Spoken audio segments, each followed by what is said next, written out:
lepas jangkar 4, masuk neraka itu nggak gampang. Harus konsisten, dalam setiap balapan kendaraan bermotor yang biasa disebut high-speed racing baik roda 2 atau roda 4, maka yang namanya tikungan adalah hal yang sangat penting, berbeda dengan drag race yang circuitnya lurus 400 meteran atau lari sprint 100 meter misalnya, keduanya menuntut start yang benar, mulainya yang benar. Cepat dan memecah angin secepat-cepatnya. Jika Anda berada sedikit di belakang, Anda akan melawan tambahan musuh yaitu angin mini turbulensi yang diciptakan oleh pelari di depan Anda, atau kalau Anda berkompetisi di mobil Fast Furious Anda akan melihat debu lawan Anda di depan jika start tidak cepat.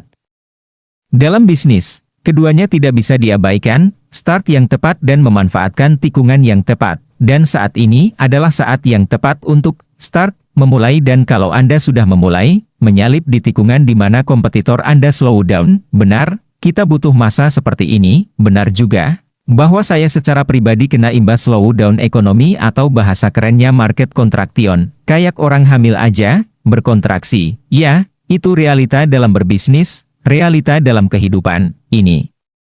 Masuki masa pancaroba, atau blizzard, ada topan badai, jika Anda punya karakter, sensing, di mana Anda dominan dalam sensori, data, faktual, suka keteraturan, rapih. Anda beruntung di masa seperti sekarang ini. Karena orang seperti Anda itu kuat nabung, tidak gedebak-gedebuk kerjanya, terarah terpola, orang seperti Anda pasti memiliki aset atau solvabilitas yang kuat terhadap resesi, di masa turbulensi orang-orang sensing atau saya lebih menyebutnya orang bumi, adalah yang paling tahan terhadap goncangan, mereka stabil, gaya hidup hariannya emang irit. Sehingga di masa keuangan tipis mereka biasa saja. Bahkan saat berkelimpahan, mereka nggak fokus di lifestyle, gadget mereka 3 tahun itu. Aja, kuat invest kuat nabung, dari 4 karakter manusia utama, 25% adalah orang sensing. Saya akan lebih banyak tanya dan ngobrol dengan kawan-kawan yang lebih dulu investasi. Selama ini saya suka menunda dan meremehkan pekerjaan, merasa klien tak punya pilihan lain selain menunggu saya. Saya keliru, ternyata, ada banyak pilihan lain yang bisa sewaktu-waktu menggantikan saya. Saya lepaskan pelan-pelan kebiasaan meremehkan dan menunda ini. Saya tahu pekarya yang bagus memang tidak dikendalikan mood, tapi mengendalikan, saya punya mimpi beli rumah tahun ini, namun melihat kondisi sekarang, lebih baik anggaran kami alokasikan untuk modal proyek baru, mumpung ada momen. Toh, kami belum butuh-butuh amat, masih bisa ngontrak, tatanan dunia baru, contactless hotels. Lapor, Chief, jaringan hotel kita akan mengadaptasi contactless hotel seperti Fly Zoo Hotel Alibaba, Arga melaporkan, konsep telah saya kirimkan, silakan dilihat, Chief, saya langsung memutar video dan geleng-geleng kepala, this is new normal, dan itu sudah terjadi sekarang, bukan baru ide atau konsep, tapi sudah diimplementasikan, Anda bisa tonton videonya dengan search, Fly Zoo Hotel Alibaba, di YouTube atau buka link ID, ubah hotel, di situ Anda akan lihat bagaimana hotel. Masa depan yang cashless, keyless, dan contactless. Cashless karena kita bisa membayar makanan, fasilitas, minuman di vending machine dengan Alipay, bahkan tak perlu membuka aplikasi, Anda tinggal memperlihatkan muka Anda di kamera lalu sistem facial recognition akan berjalan.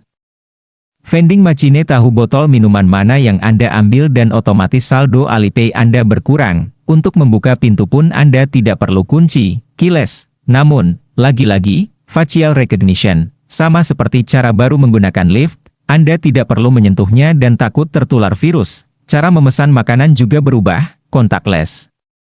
Anda tinggal duduk, lalu di meja ada kode QR yang begitu Anda scan muncul daftar menu di HP Anda. Setelah Anda pesan, robot mengantar makanannya dan dia tahu di mana letak meja Anda.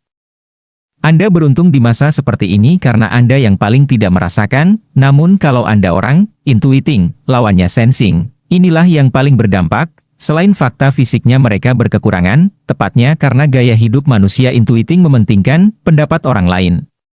Mereka bisa berpikir apa isi otak orang lain walaupun 50% dugaan mereka itu salah namun tetap jadi pegangan cara pandang hidup mereka, apa kata orang itu penting, gadget bisa 6 bulan sekali update, ke salon.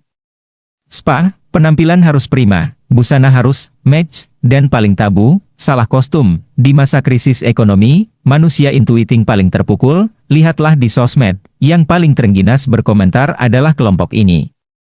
Mereka otaknya aktif bekerja menganalisa, berpikir apa solusinya. Orang-orang ini, mover, penggerak pasar, penggerak dunia, setidaknya dari sisi ideologi, baik ideologi ekonomi, ideologi politik, dan lain sebagainya. Nanti kita bicara sisi lainnya, sebaiknya kita kembali ke bidang yang umum yang dirasakan semua orang, ke awal tulisan. Ekonomi slowdown. Di saat seperti ini, Anda perlu melepas jangkar-jangkar yang memberatkan langkah. Jangkar itu bisa berupa materi, kebiasaan, cara pandang, komentar orang, bahkan impian. Jangan takut merelakan apa yang selama ini merantai Anda. Lepaskan. Bila memang masih kita butuhkan, masih rejeki kita, masih jodohnya, Anda akan dipertemukan lagi. Suatu saat nanti, melepas jangkar. Sahabat, apa saja yang menghambat Anda selama ini? Mari kita kenali, kita tulis, untuk kemudian kita tinggalkan. Contoh, selama ini saya merasa income bulanan yang tinggi ini akan terus saya rasakan sampai tua nanti. Padahal, saya tidak bekerja selamanya, akan ada masa saya tak lagi sanggup mencari penghasilan sebesar ini. Saya ingin melepas rasa lalai ini dan menggantinya dengan kewaspadaan. Selama ini saya mengira berinvestasi itu rumit, ternyata mudah. Saya terlanjur mispersepsi. Saya lepaskan prasangka itu dan menggantinya dengan pengetahuan. Lalu, robot akan men-scan wajah Anda dan Anda bisa mengambil makanannya. Begitu juga dengan bartender robot akan Anda temui. Ingin kopi? Lagi-lagi, robot coffee maker akan melayani Anda dengan keunggulan rasa lebih stabil, bahkan dia bisa melukis. Topping kopi Anda bukan hanya gambar bunga atau hati, tapi wajah Anda. Di dalam kamar Anda akan dimanjakan teknologi voice recognition di mana Anda bisa order makanan atau meminta bantuan cukup dengan bersuara, dan robot, lagi-lagi, akan datang. Robot ini unik karena dia bisa membuka lift tanpa harus menekan tombol apapun. Peran face recognition dan HP sangat berperan di sini. Tentu ada komentar nakal, bagaimana kalau HP kita mati? Ini pertanyaan lucu. Tapi realistis. Tentu saja apabila hotel menerapkan teknologi ini, ia akan menyediakan charging station handphone berbagai tipe. Bahkan bisa jadi, di meja makan, tersedia wireless charging seperti yang sudah ada sekarang. Bagaimana kalau wajah kita berubah? Misalnya kita mendaftar ke sistem saat muka kita dilapisi make up, atau mungkin kita masuk kamar dengan muka berjenggot. Di dalam kamar, kita cukur jenggot kita, muka kita berubah. Bisa gak kita keluar? Ini hanya masalah perkembangan teknologi. Dulu sistem facial dan retina recognition Apple juga tidak canggih. Kasus seperti ini sering terjadi. Namun, semakin kesini semakin canggih. Bahkan ia bisa membedakan saudara kembar.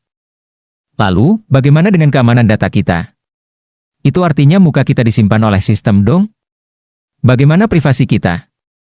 Lagi-lagi, ini bukan masalah konsep, masalah regulasi saja. Dan Flyzoo menyatakan data wajah tersebut hilang begitu kita check out. Apabila regulasi sudah siap, sistem ini bisa diterapkan di berbagai tempat. Ngeri-ngeri sedap ya. Mungkin sahabat bertanya, Pak Wowiek, apa asyiknya ke hotel tapi gak ngobrol dengan resepsionis, waiter, minim interaksi? Setidaknya, ada 3 jawaban untuk itu. Pertama, akan tetap ada staf manusia untuk memasak, bersih-bersih kamar mandi, dan terpenting, membantu check-in tamu. Kedua, ada jenis pelanggan yang tidak terlalu menyukai interaksi. Di sisi lain, berdasar laporan Flyzoo, generasi dan Z senang melihat konsep ini karena memberi pengalaman baru. Ketiga, COVID ini akan mengubah behavior sebagian dari kita. Tidak semua orang memang, tapi ada yang kini takut bersalaman, takut berdekatan. Dulu, rasanya aneh bila tidak kontak fisik. Saat pandemi, sebagian kita justru takut kontak fisik. Terakhir, tidak semua hotel akan langsung menerapkan semua fitur new normal ini. Mungkin mereka akan ambil sistem check-in otomatisnya dulu. Mungkin mereka mencoba sistem robot butlernya dahulu. Marriott Network termasuk pionir dalam hal ini. Setelah memahami konsep hotel masa depan tersebut, saya lalu teringat grup usaha kami yang bergerak di retail minimarket dan mall. Bagaimana survival mode dan new normal business model untuk mall? Segera saya atur jadwal dengan sahabat saya yang senior dalam hal ini. Dia pernah menangani mall terbesar se-ASEAN yang ada di Filipina, juga ia memegang ratusan mall se-Jawa Bali dalam asosiasi underground-nya.